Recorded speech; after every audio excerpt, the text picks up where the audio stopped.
뉴욕 한인회관 관계자들이 위기에 놓인 뉴욕 한인회관 살리기 운동에 한인 동포들의 참여를 당부하고 있습니다. 연방 대법원이 이민개혁 행정명령에 지지 판결을 내릴 가능성이 높다는 전망이 나왔습니다. 빌 드블라지오 뉴욕시장이 불법 정치후원금 파문으로 정치 생명 최대 위기를 맞고 있습니다. 대한항공과 아시아나항공의 미주 노선 항공요금 담합으로 인한 배상금 지급이 5월 말로 늦춰졌습니다. 전문직 취업비자 속성 처리 신청의 심사가 오는 5월 12일 개시됩니다.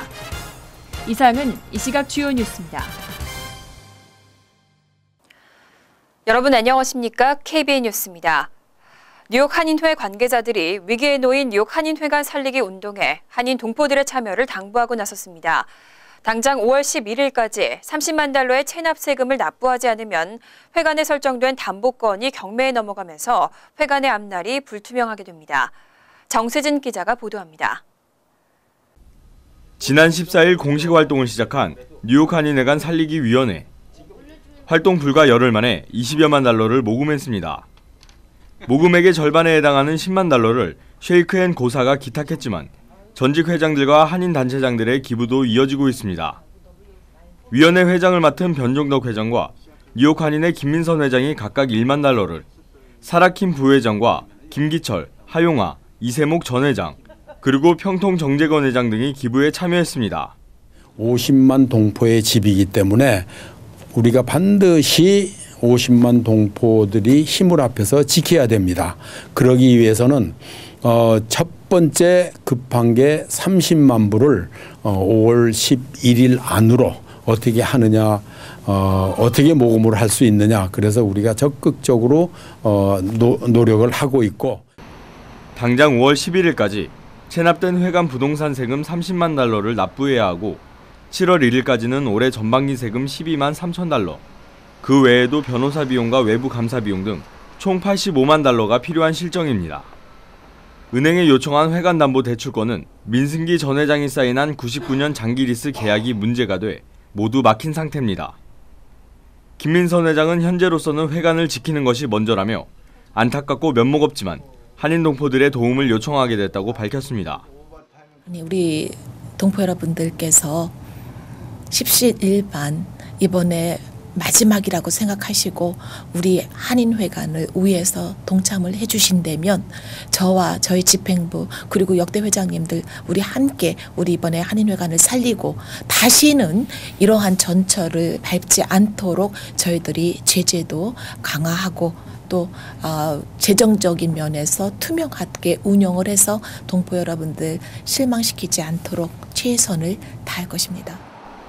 뉴욕 한인회관 살리기 위원회에 성금 기탁을 원하시는 분은 체크 수취인을 KAGGNY로 기입 후 뉴욕 한인회로 보내거나 체이스뱅크 성금 모금 계좌로 온라인 송금하면 됩니다. 나도 1불, 너도 1불, 50만이 50만 불. KBN 뉴스 정세진입니다.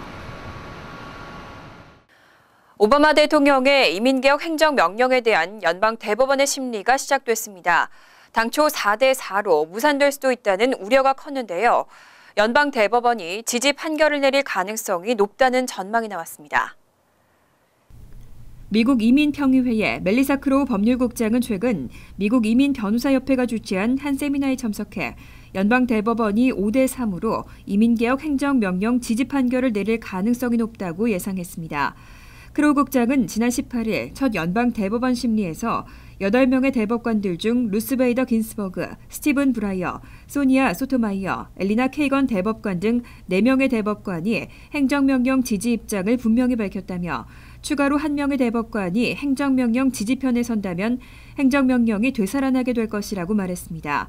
크로우 국장은 당초 행정명령 반대 견해를 가진 것으로 보였던 존 로버츠 대법원장과 앤서니 케네디 대법관의 첫 심리 발언을 보면 두 대법관은 텍사스 등 26개 주정부가 연방정부를 상대로 행정명령 반대 소송을 제기할 만큼 뚜렷한 법적 근거를 갖고 있는지에 대해 회의적인 입장을 보이고 있다고 설명했습니다.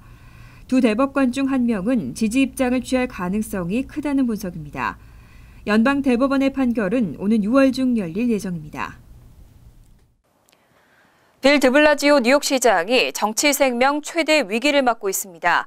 지난 2014년 당시 정치 후원금을 받기 위해서 편법을 동원했다는 의혹으로 일부 시민단체는 탄핵 추진 움직임까지 보이고 있습니다. 24일 뉴욕포스트는 드블라지오 시장의 선거자금법 위반 등의 파문이 확산되면서 일부 시민단체를 중심으로 시장 탄핵 추진 움직임까지 일고 있다고 보도했습니다. 데일리뉴스도 드블라지오 시장이 더 많은 정치 후원금을 받기 위해 편법을 동원했다는 의혹을 받고 있다고 보도했습니다. 드블라지오 시장이 지난 2014년 주 상원의원 선거 당시 민주당 소속 테리 깁슨 전 뉴욕주 상원의원, 저스틴 외그너, 세실리아 캐직의 선거 캠프에서 활동하면서 법적 허용 기부 한도액을 초과하는 후원금을 받기 위해 편법을 동원했다는 지적입니다. 뉴욕주는 주 상원의원의 경우 선거에서 개인당 기부 한도액을 $1,300로 제한하고 있는 데 반해 후보 개인이 아닌 카운티 정당위원회에 기부할 경우 한도액은 10배인 $103,000로 늘어납니다. 이러한 기부 한도액 제한을 피하기 위해 드블라지오 시장이 속해 있던 선거 캠페인 사무실에서 기부자들에게 후원금을 정당위원회에 내도록 종용했다는 분석입니다. 만약 드블라지오 시장이 이와 같은 일을 의도적으로 꾸민 정황이 포착되면 주법에 따라 중범 혐의가 적용될 수 있습니다. 뉴욕시는 각종 불법 행위가 벌어지는 장소를 폐쇄시키고 범죄 근원을 차단하겠다는 목표로 문제업소 폐쇄 조례를 시행하고 있습니다. 그런데 이 조례가 소수계의 소매업소 위주로만 단속이 이루어지고 있는 것으로 조사됐습니다. 데일리뉴스와 비영리 탐사 전문 매체 프로퍼블리카는 지난 2013년부터 총 2014년 6월까지 총 18개월 동안 이루어진 646건의 단속 기록을 분석했습니다. 그 결과 10건 중 9건은 소수계 인구 밀집 지역에서 단행된 것으로 조사됐습니다.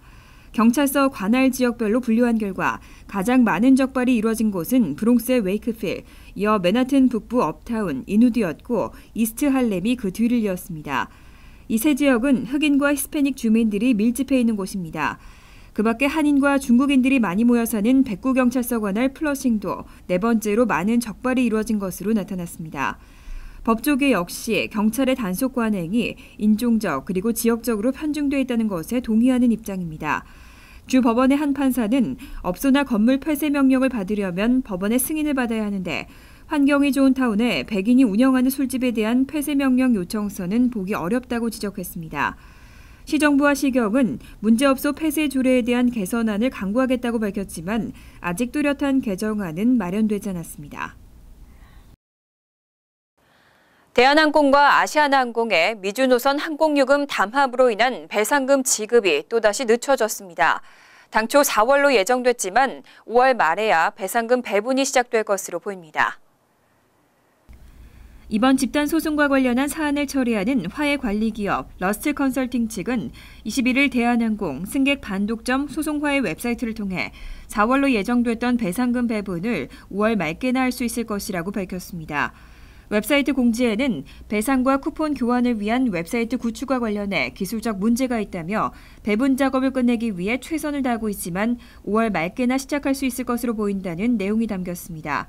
러스트 컨설팅 측은 지난 2월 11일자 웹사이트 업데이트에서는 배상금이 4월에 지급된다고 밝힌 바 있습니다. 러스트 컨설팅은 지난해 초에도 청구서 검증 작업에 오랜 시간이 걸렸지만 늦 여름께는 우편으로 보내질 것이라고 밝히는 등 지난 2009년 제기된 집단 소송이 2013년 12월 2일 마무리된 이후 벌써 2년 4개월째 변죽만 울리고 있습니다. 이번 배상금 지급 연기 소식도 웹사이트에 영어본에는 올라 있지만 한국어본에는 전혀 업데이트되지 않은 것으로 나타났습니다. 오하이오주에서 22일 오전 처형 스타일의 총기 살인 사건이 발생했습니다. 이 사건으로 총 8명이 숨졌는데요. 수사당국은 용의자가 사망자에 포함됐을 가능성에 무게를 두고 있습니다. 22일 오하이오주에서 처형 스타일의 총기 살인 사건이 발생했습니다. 마이크 드윈 오하이오 주 검찰총장은 성명을 통해 총기 살인 사건 신고를 받고 출동한 수사관들이 파이크 카운티 피블스의 4곳에서 전부 8구의 시신을 찾았다고 밝혔습니다.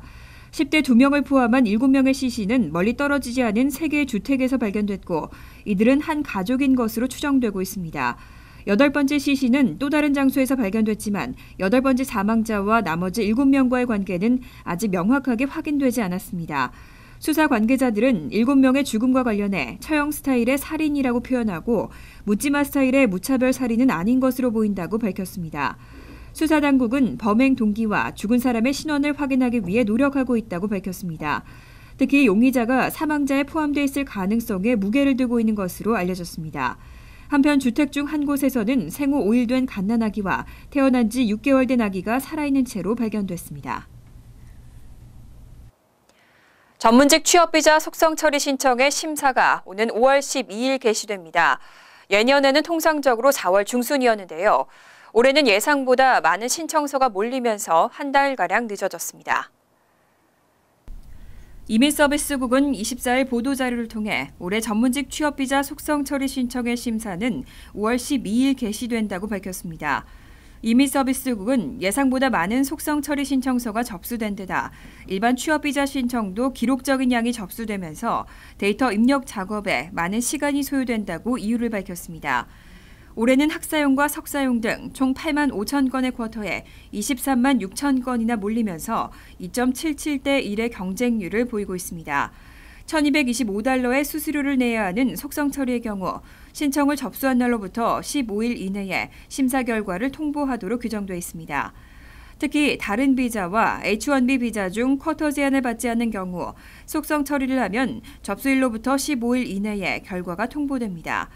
하지만 쿼터 제한을 받는 H-1B 비자의 경우에는 접수 날짜와 상관없이 이민서비스국이 정한 심사 개시일로부터 15일 이내에 결과가 통보됩니다. 이에 따라 지금까지 접수된 속성 처리 신청자의 경우 늦어도 6월 2일까지는 비자 승인 여부를 통보받을 수 있을 것으로 예상됩니다. 대학 입학 자격 시험인 SAT가 기출문제를 자주 재활용하면서 불공평한 시험이 되고 있다는 지적이 커지고 있습니다. 실제로 칼리지 보드는 지난 3년 동안 시험 문제지를 최소 5번이나 재사용한 것으로 조사됐습니다. 로이터 통신에 따르면 최근 SAT 주관처인 칼리지 보드는 지난 3년간 똑같은 시험 문제지를 최소 5번이나 출제했습니다.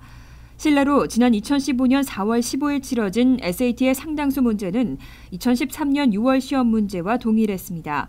칼리지 보드는 문제들의 수준을 일정하게 유지하는 한편 새로운 문제 출제 비용을 줄이기 위해서 시험 문제를 문제 은행식으로 재사용하고 있습니다. 따라서 기출문제를 미리 풀어본 학생들은 본 시험에서 높은 점수를 받을 가능성이 높다는 설명입니다. 전문가들은 이와 같은 문제가 한국, 중국과 같은 아시아 국가에서 별도로 치러지는 SAT 시험에도 그대로 적용되면서 매년 문제 유출 사건을 부채질하고 있다고 지적했습니다. 이와 관련해 칼리지 보드의 문제 출제 방식에 대한 개선을 요구하는 목소리가 커지고 있지만 칼리지 보드는 현재 출제 방식을 고수하겠다는 입장을 밝혔습니다. 잠시 후 KBN 뉴스가 계속됩니다.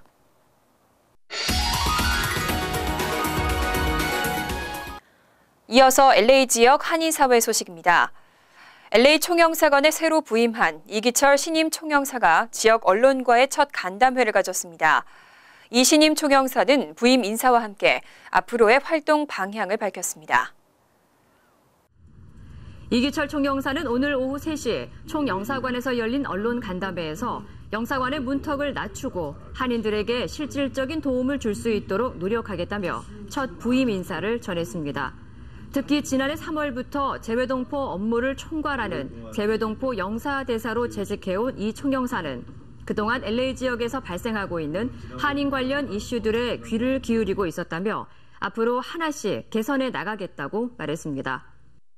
우리 동포사회가 수건으로 생각하는 여러 가지 사업에 대해 가지고는 미국 정부를 설득을 하고 또 필요한 경우에는 한국 정부를 설득하는 것이 굉장히 중요하다고. 그는 또 네덜란드 대사 부임 시기 교과서에 한국의 발전상을 실었던 것을 경험 삼아 미국 교과서에서도 제대로 된 한국 역사를 실겠다는 목표도 밝혔습니다. 한편 서울대 법학과를 졸업하고 위스콘신대에서 행정학 석사 학위를 받은 이 총영사는 주국제연합 1등 서기관, 재외동포 영사국 심의관 등을 역임했습니다. 월드리포트입니다. 간헐적 단식, 하루 걸러 식사를 하거나 하루에 한 끼만 먹는 식이요법입니다. 그동안 이 간헐적 단식이 건강에 좋다, 좋지 않다 논란이 있었는데요. 최근 미국에서는 간헐적 단식이 다이어트는 물론 수명도 늘어나게 해준다는 연구 결과가 발표됐습니다. 마트에서 장을 볼 때면 도넛은 물론 쿠키, 피자, 아이스크림 등 고칼로리 간식들을 카트에 담는 스튜어트 씨. 뷔페에 가서도 이것저것 가리지 않고 여러 요리들을 즐깁니다. 그런데 이렇게 실컷 먹고도 오히려 살이 빠졌습니다. It shocks my family because they had no idea that I would ever lose weight. I had no idea either. 스튜어트 씨의 다이어트 방법은 간헐적 단식. 하루는 500칼로리 이하로, 다음 날은 4배 이상의 2200칼로리의 음식을 먹는 식입니다. 이렇게 식습관을 바꾼 지 1년 반 만에 무려 50kg 감량에 성공했습니다. 많이 먹는 날에도 폭식을 하지 않게 돼 총 섭취량은 오히려 줄어든 까닭입니다. People, for some reason, are almost unable to binge on that day. They tend to only eat about 10% more than they would usually eat, and we've seen that in about 600 or 700 people now. 간헐적 단식은 영국 의사 마이클 모슬리가 창안한 것으로 원래 일주일에 이틀은 단식하고 나머지 닷새는 마음껏 먹는 식이요법입니다. 맥클로린 씨도 이 방법으로 7개월 만에 16kg을 뺐습니다. Being able to eat pizza and drink wine and eat cheese and have Christmas and a birthday. 간헐적 단식은 체중 감소뿐 아니라 노화가 지연되고 암과 당뇨에 걸릴 위험성도 줄여주는 것으로 나타났습니다. But the only time that happens is when you're not eating. It's the periods when you're not eating that the body goes into self-repair mode. 하지만 간헐적 단식이 모두에게 좋은 것은 아닙니다.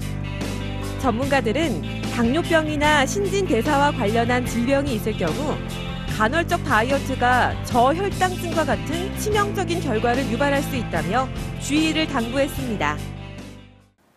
간추린 소식입니다. 백악관 예산관리국이 지난 21일 2016 이민 관련 수수료 조정안을 승인함에 따라 이민 관련 수수료가 또 인상될 예정입니다. 앞으로 2달간의 여론 수렴 기간이 있지만 이르면 오는 7월 또는 늦어도 올 하반기 중에는 시민권 신청 수수료를 포함해 인상된 수수료가 적용될 것으로 보입니다. 백악관 예산관리국은 앞서 현재의 수수료 수입만으로는 예산 지출을 감당하기 어려운 상황이라고 밝힌 바 있습니다. 일본과 에콰도르 지진 피해를 돕기 위한 성금이 모아지면서 자선단체를 가장한 사기도 기승을 부리고 있습니다. 뉴욕 주지사 사무실은 자선단체로 가장해 전화나 이메일, SNS, 우편 등을 통해 구호금을 요구하는 사례가 발견되고 있다고 전했습니다. 사기범들은 자선단체 웹사이트까지 개설하고 구호금을 갈취하는가 하면 자신을 지진 피해자라며 직접 돈을 붙일 것을 요구하기도 하는 것으로 알려졌습니다. AT&T가 저소득층 가정에 한 달 $5의 가격으로 인터넷을 제공할 계획입니다. AT&T는 지난해 디렉TV와의 합병 조건으로 연방통신위원회와 저소득층 지원 협약을 맺은 바 있습니다. 푸드스탬프 수혜가구는 AT&T를 통한 접속이라는 저소득층 인터넷 지원 프로그램을 신청할 수 있습니다. 하지만 최대 데이터 정보량은 한 달에 600GB로 제한됩니다. 한미 글로벌 문화재단이 올여름 경남 통영에서 열리는 한국 문화체험 프로그램 2016 브릿지 투 아메리카에 참여할 학생을 모집합니다. 미국 거주 고교생이 대상으로 이들은 여름방학 동안 한국 동원고 학생들에게 영어를 가르치고 주말에는 현지 명소와 산업 현장을 견학하게 됩니다. 참가 학생들에게는 수료증과 인턴십, 미 대통령 봉사상 수여 자격이 부여됩니다. 환율과 증권 소식입니다.